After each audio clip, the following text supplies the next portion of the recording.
Bismillahirrahmanirrahim. Assalamualaikum warahmatullahi wabarakatuh. Teman-teman, selamat datang di dalam Ramadan series kita dengan tema Beningkan dari Hati. Kali ini saya ingin sharing dengan teman-teman tentang keutamaan dan keajaiban di dalam zikrullah ataupun zikir kepada Allah Subhanahu wa taala. Allah Subhanahu wa taala berfirman di dalam Al-Qur'an, A'udzubillahi minasyaitonirrajim. Bismillahirrahmanirrahim. Inna fi khalqis samawati wal ardi wa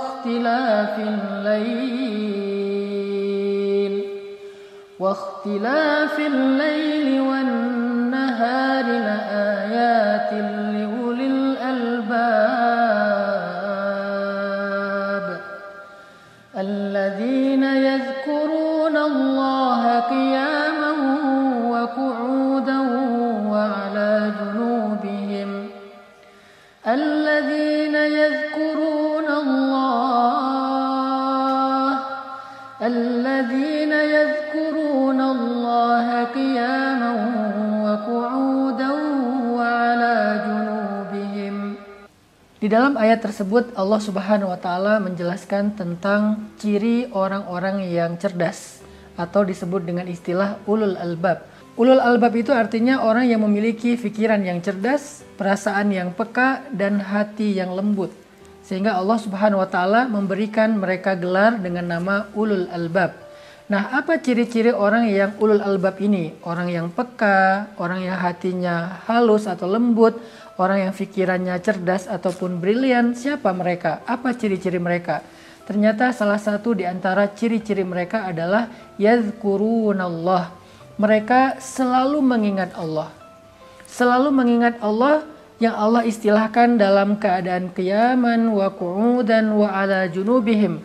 Dalam keadaan mereka berdiri, dalam keadaan mereka duduk, dan dalam keadaan mereka berbaring. Ini adalah sebuah ilustrasi bahwa mereka mengingat Allah itu bukan hanya ketika sholat, tetapi mereka mengingat Allah dalam kehidupan mereka, apapun kondisi yang sedang mereka jalani. Mereka selalu mengingat Allah, dan itulah ciri orang yang cerdas. Nabi SAW mengatakan perumpamaan orang mukmin yang berzikir kepada Allah Subhanahu wa taala itu adalah seperti perumpamaan orang yang hidup. Sedangkan orang yang tidak mengingat Allah atau berzikir kepada Allah itu seperti orang yang mati. Artinya kehidupan hati seseorang, jiwa seseorang itu ada di dalam zikrullah.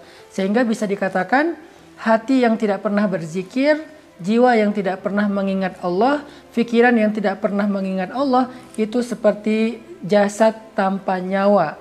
Jasad tanpa nyawa maka disebut dengan mayit dan tidak berharga. Inilah diantara banyak sekali dalil-dalil tentang keutamaan zikir. Nah, bagaimana cara kita berzikir kepada Allah Subhanahu wa taala agar kita termasuk ulul albab, agar kita dianggap sebagai orang yang hidup, agar kita diumpamakan seperti syajaratun thayyibah, pohon yang berkah, agar kita diistilahkan dengan buah jeruk yang harum dan manis dan juga sehat. Bagaimana cara kita berzikir kepada Allah Subhanahu wa taala? Yang pertama adalah berzikir kepada Allah dengan lisan. Berzikir kepada Allah dengan lisan itu artinya kita selalu mengawali segala sesuatu dalam kehidupan kita dengan menyebut nama Allah. Itu zikir lisan kita yang paling gampang. Minimal kita bilang bismillah. Dalam aktivitas apapun, selama aktivitas itu adalah sesuatu yang baik dan sesuatu yang mubah, maka kita awali dengan bismillah. Bahkan sesuatu yang mubah itu artinya tidak berpahala, tidak berdosa. Kayak kita lagi olahraga, kita lagi makan, kita lagi tidur, itu kan pekerjaan-pekerjaan atau aktivitas yang tidak berpahala tapi juga tidak berdosa. Ketika kita melakukannya dengan menyebut nama Allah di awal, maka semua itu bernilai ibadah di sisi Allah Subhanahu wa taala. Bayangin teman-teman berangkat tidur tapi tidurnya bernilai ibadah. Teman-teman makannya bernilai ibadah. Teman-teman jalan keluar rumah, berangkat ke tempat kerja dan seterusnya, bahkan sekedar nongkrong bareng dengan gengnya, bareng dengan bestinya, kalau diawali dengan bismillah, menyebut nama Allah atau mention Allah, maka semua itu akan bernilai pahala dan ibadah di sisi Allah Subhanahu wa taala. Itulah kenapa zikir adalah sesuatu yang sangat berharga. Dan zikir itu nggak terlalu sulit sebetulnya. Kalau kita memahami betapa banyak zikir-zikir yang ringan, tetapi bernilai kebaikan yang sangat besar di sisi Allah Subhanahu wa Ta'ala.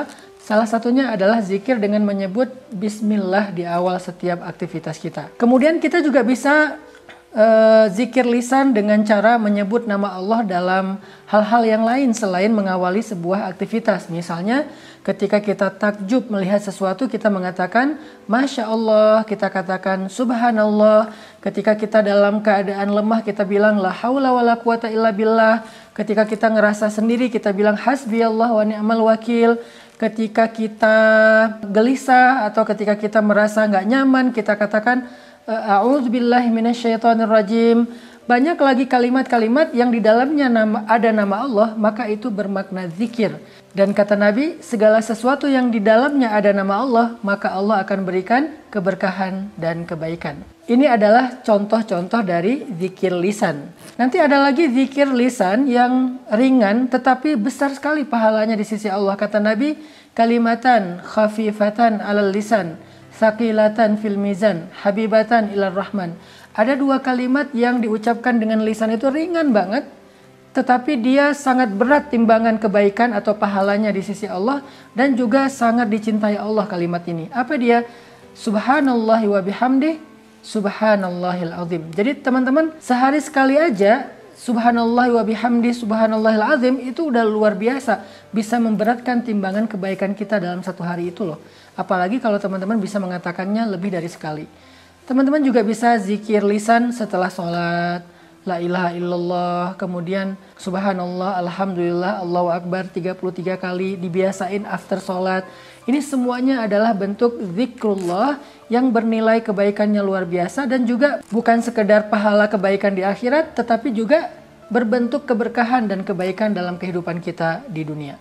Yang kedua, setelah kita berzikir dengan lisan, ada juga varian zikir hati atau zikir qalbu. Gimana sih zikir hati ini? Allah Subhanahu wa Ta'ala berfirman, Alladzina idza dzukirallah wajilat qulubuhum. Orang yang kalau ingat Allah, hati mereka jadi bergetar. Nah, ini hatinya yang bergetar, gimana cara kita berzikir dengan hati sampai hati kita bergetar? Zikir hati itu bukan sekedar kita ngucapin nama Allah, tetapi tiba-tiba kita ingat, oh kan ada Allah, oh kan saya udah ngelibatin Allah, ya udah deh serahin aja sama Allah. Nah, ketika kita ingat dengan pikiran kita, lalu ingatan itu kita masukkan ke dalam hati dalam bentuk belief, dalam bentuk yakin, dalam bentuk percaya, maka itu artinya kita sedang zikrullah dengan hati. Jadi bukan diucapin doang, tapi ingat gitu. Jadi hati itu connect dengan pikiran dan ingatan kita. Misalnya kita lagi berharap sesuatu, tetapi khawatir bisa nggak saya mendapatkan itu. Tiba-tiba ingat nih, tapi kan Allah Maha Kuasa. Ya udah deh, saya percaya aja sama Allah, selama itu baik pasti Allah akan berikan untuk saya. Itu namanya zikir hati. Atau ketika kita sedang dapat musibah, tiba-tiba kita ingat Allah, Allah pasti mau menggantinya dengan yang lebih baik dari ini kalau saya sabar dan saya ridho. Itu namanya zikir hati. Ketika kita mau berbuat dosa, tiba-tiba ingat Allah, jadi mengurungkan niat kita untuk berbuat dosa, jadi nggak berbuat dosa lagi, maka itu adalah zikir hati.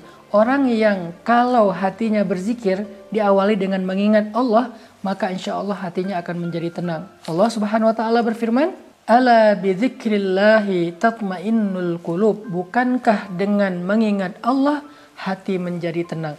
Jadi zikir hati itu artinya kita ingat Allah, bahwa Allah Maha Kuasa, Allah Maha Baik, Allah Maha Kaya, Allah Maha nggak tega, Allah Maha Pengasih, Allah Maha Penyayang, Allah Maha Penerima Taubat. Segala kebaikan Allah kita ingat sesuai dengan konteks masalah yang sedang kita hadapi, lalu kemudian kita belajar yakin dengan kebaikan Allah itu, insya Allah terasa di dalam hati kita dalam bentuk tuma'ninatul qalb, tenang hatinya, maka itu berarti kita sudah berzikrullah dengan hati itu.